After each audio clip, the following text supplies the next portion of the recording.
Hello मित्रांनो, तुम्ही बघताय ना क्वाड्रॅटिक इक्वेशन हे आहे का ते आपल्याला व्हेरीफाय करायचं आहे. कसं करायचं ते चेक करा तुम्ही.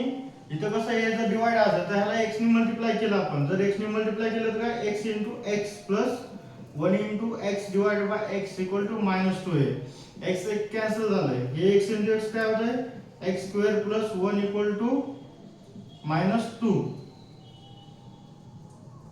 तर x² हे मायनस इकडे आलं काय होईल प्लस, म्हणजे 1 प्लस 2 इक्वल टू 0, म्हणजे x² प्लस 3 इक्वल टू 0. तुम्ही म्हणता की इथं मग मिडलचं संख्याच नाहीये किंवा अल्फाबेट नाहीये, तर त्याला आपण असं सुद्धा कन्सिडर करू शकतो. तर 0x किंवा तुम्ही 0y प्लस 3 इक्वल टू 0 करू शकता.